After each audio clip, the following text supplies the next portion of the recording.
오늘의 말씀은 마가복음 2장 23절에서 28절까지입니다. 안식일에 예수께서 밀밭 사이로 지나가시게 되었다. 제자들이 길을 내면서 밀 이삭을 자르기 시작하였다. 바리새파 사람이 예수께 말하였다. 보십시오. 어찌하여 이 사람들은 안식일에 해서는 안 되는 일을 합니까? 예수께서 그들에게 말씀하셨다. 다윗과 그 일행이 먹을 것이 없어서 굶주릴 때에 다윗이 어떻게 하였는지를 너희는 읽지 못하였느냐? 아비아달 대제사장 때에 다윗이 하나님의 집에 들어가서 제사장들 밖에는 먹어서는 안 되는 제단 빵을 먹고 그 일행에게도 주지 않았느냐? 그리고 예수께서는 그들에게 말씀하셨다.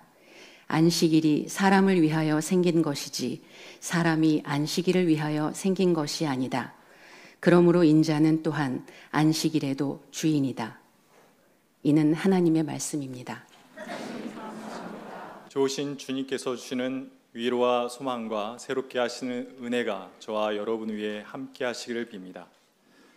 그리고 5.18 민주화 운동 44주기를 맞은 이 나라와 44년이 지났지만 먼저 죽음을 맞이한 아들의 묘지 앞에 앉아 눈물을 계속 흘릴 수밖에 없는 수많은 어머니들 위에도 주님의 위로가 함께 하시기를 빕니다.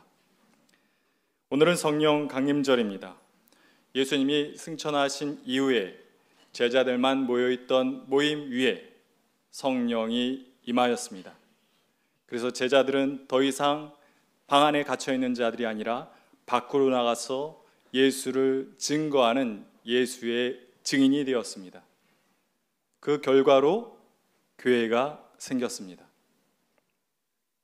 성령 강림은 유대의 절기로는 오순절에 일어난 사건이었습니다. 오순이라는 말은 5오자에 10순자를 씁니다. 그래서 50일이 되는 날이란 뜻입니다. 그럼 무엇으로부터의 50일이 됐다는 말일까요?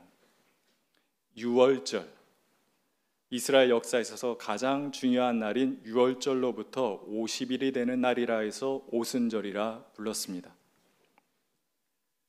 그런데 그 유월절은 예수님이 십자가에 달려 돌아가신 날이기도 합니다. 예수님이 십자가에 달려 돌아가시고 50일이 지났던 그 즈음에 일어난 일이라는 것이죠. 예수님을 십자가에 못 박았던 사람들은 50일 동안 예수의 잔당들이 더 이상 밖으로 나와서 활동하지 않고 죽어 지내는 모습을 보면서 이렇게 생각했을 겁니다. 이제 예수는 완전히 끝났어. 예수의 잔당들도 이젠 완전히 끝났어 라고 생각했을 것입니다. 바로 그때 제자들 위에 성령은 찾아오셨고 예수가 끝났다, 예수를 따르는 이들이 끝났다라고 사람들이 여길 그때 새로운 예수를 하나님은 일으켜 세우신 것입니다. 성령 강림의 의미를 계절의 변화와 연결시켜 생각할 때 그 의미가 또한 깊습니다.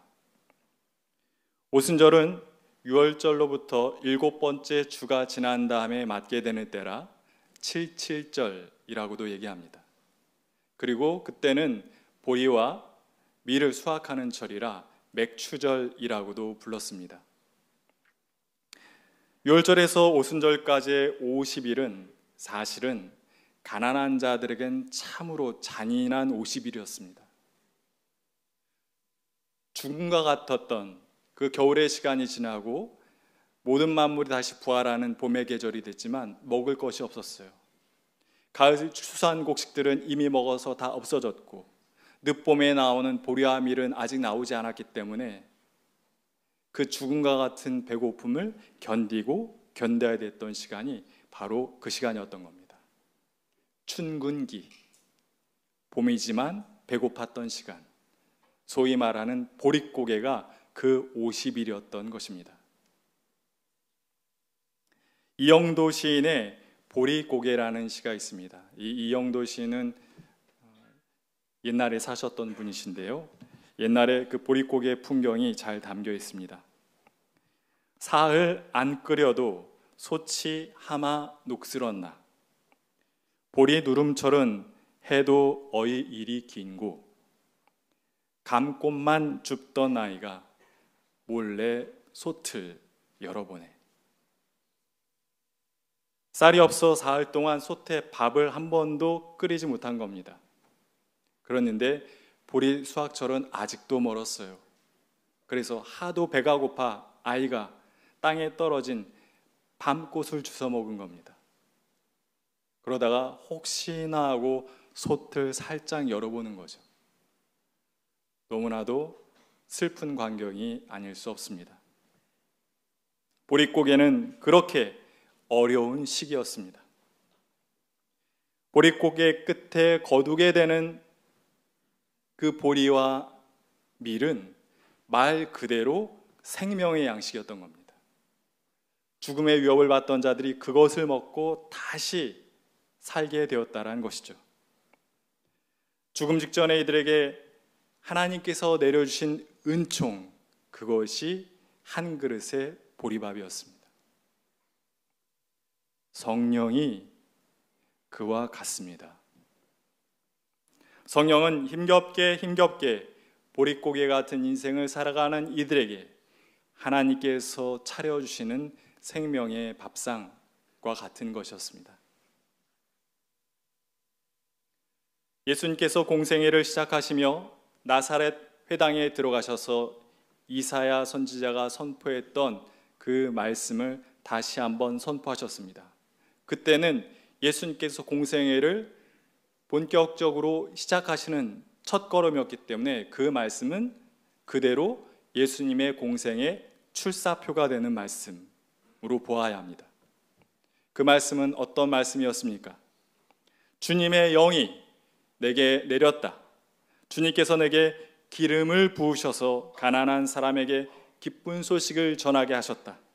주님께서 나를 보내셔서 포로된 사람에게 해방을 선포하고 눈먼 사람에게 눈뜸을 선포하고 억눌린 사람들을 풀어주고 주님의 은혜를 선포하게 하셨다. 예수님은 그 말씀 그대로 사셨습니다. 그렇지 않습니까? 당신께서 선포하신 이사야서의 그 말씀 그대로를 사셨습니다. 가난한 사람들에게 기쁨이 되어 주셨고 갇힌 사람들을 해방시키셨고 안 못 보는 자를 보게 하셨고 억눌린 자를 자유하게 하신 분이 예수님이십니다. 이사야가 그 말씀을 선포했을 때의 상황과 이사야가 선포했던 그 말씀을 다시 예수님이 선포하셨을 때의 상황이 크게 다르지 않았습니다. 이사야는 이스라엘 백성들이 바벨론 포로기를 마치고 약속의 땅에 돌아왔지만 포로의 땅과 별반 다를 것 없는 삶을 살아가는 이들에게 그 말씀을 선포했습니다. 예수님께서는 오랜 로마의 식민살이로 이스라엘 사람들이 아무런 희망 없이 깊은 절망 가운데 살아갈 때 그 말씀을 선포하셨습니다. 두 시대 다 사람들이 가난했고 영혼이 빈곤했고 배고팠던 그러한 시기였다는 말입니다. 그 시기는 한마디로 말하면 영적인 춘궁기, 영적인 보릿고개였습니다. 1년 서너 달이 지나면 그냥 끝나는 그러한 보릿고개가 아니었습니다.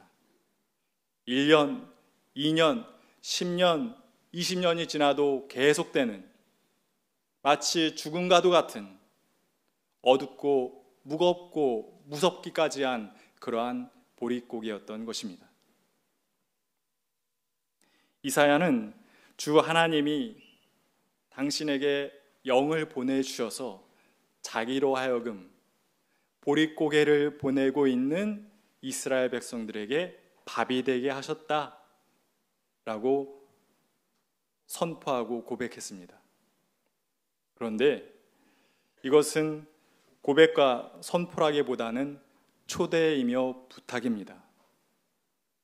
모두가 힘든 시절을 만나서 가난하고 배고프고 절망에 짓눌려 살아가니 누군가는 그들에게 찾아가 그들을 위로해주고 그들의 배고픈 배를 채워주고 절망한 이들에게 희망이 되어 주어야 되지 않겠냐는 하나님의 초대와 부탁이었던 것입니다. 예수님은 하나님의 그 초대와 부탁을 받아들이셨습니다. 예수님께서 그 나사렛 회당에서 이사야서의 말씀을 선포하셨을 때 사람들이 빤히 예수님의 얼굴을 쳐다보았습니다. 당신의 얼굴을 쳐다보는 사람들을 향해서 예수님은 이렇게 말씀하셨습니다.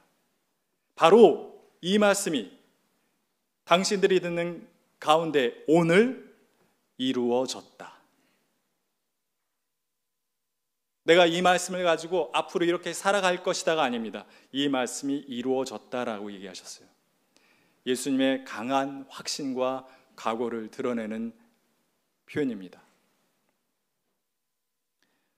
오늘 성경 본문을 보면 예수님은 제자들과 함께 밀밭 사이를 지나가시게 되었습니다. 그 밀 끝에 밀이 무르익어가고 있었어요. 밀의 수확철, 오순절이었던 것이죠. 배가 고팠던 제자들은 밀 이삭을 손으로 훑어서 먹었습니다.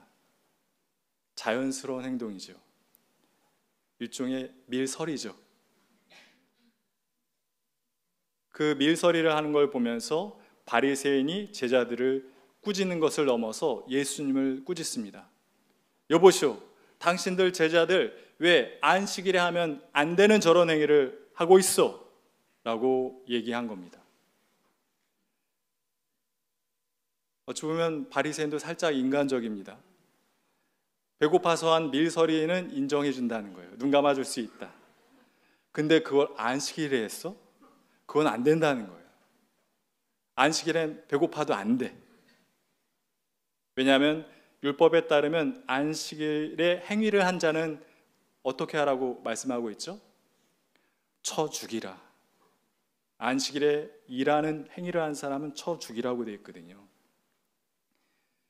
제자들은 잔뜩 주눅이 들어서 그 바리새인의 말에 한마디 입도 뻥끗 대응을 못하고 있었습니다.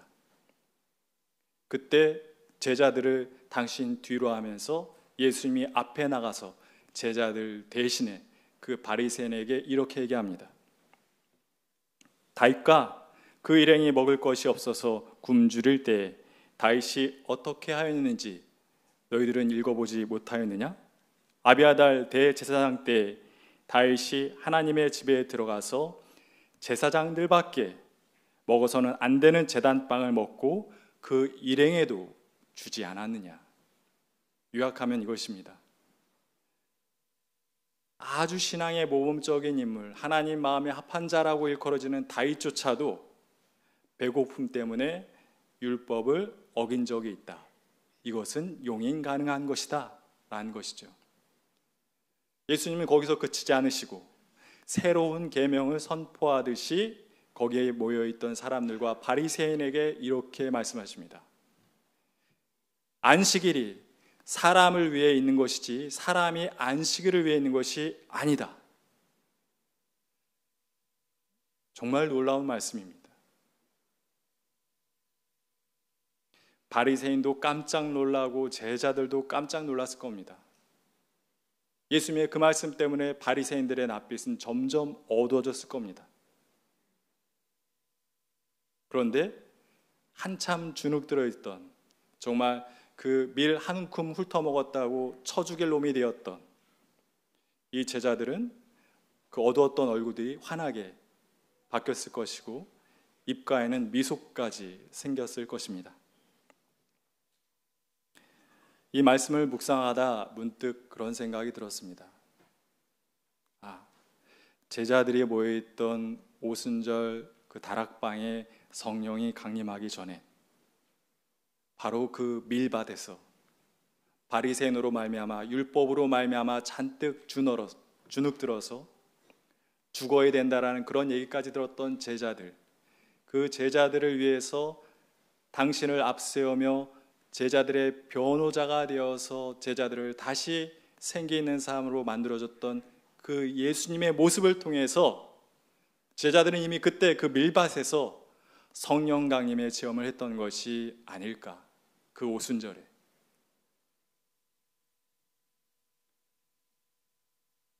그런데 생각해보면 예수님의 공생의 내내가 성령 강림절이었습니다. 예수님이 공생의 일을 시작하신 첫날부터 십자가에 달려 돌아가실 때까지 예수님이 머무는 모든 장소는 성령 강림의 장소였습니다. 안 그랬습니까? 공생의 말미에 그러한 일도 있었죠. 예수님께서 제자들과 더불어 감난산에 기도하러 가셨을 때 성전 경비병들과 로마의 병사들은 예수님과 예수님의 제자들을 일망타진하기 위해서 잡으러 갔습니다. 그 깜깜한 횃불을 들고 그들이 제자들과 예수님 무리 앞에 당도했습니다. 불이 활활 타오르고 칼과 창이 번쩍번쩍거리고 제자들은 너무 무서웠을 겁니다. 그때 예수님이 어떤 행동을 하셨습니까? 제자들 앞에 나서서 제자들을 당신 뒤로 돌리시고 잡으러 죽이러 온 그 사람들 향해서 이렇게 말씀하셨습니다. 당신들이 찾는 사람은 바로 나요. 그러니 이들은 손대지 마시오.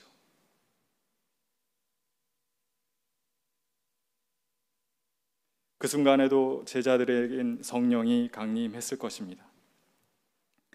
성령이란, 성령 강림이란 그런 것입니다. 위험에 처한 사람을 내 뒤로 피하게 해주는 것, 그리고 그가 당할 수 있는 그 어려움과 아픔을 내가 온전히 맞아들이는 것, 그것이 성령 강림입니다. 성령, 헬라어로는 파라클레이토스라고 이야기합니다. 문법적으로 번역하자면 변호자입니다. 그런데 파라클레이토스의 올바른 번역, 정서적 번역은 저는 이거라고 생각합니다.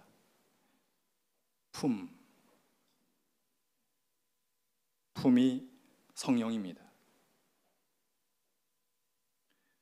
예수님이 십자가에 달려 돌아가신 후 50일이 되어가도록 제자들은 사람들 앞에 당당히 나서지 못했습니다.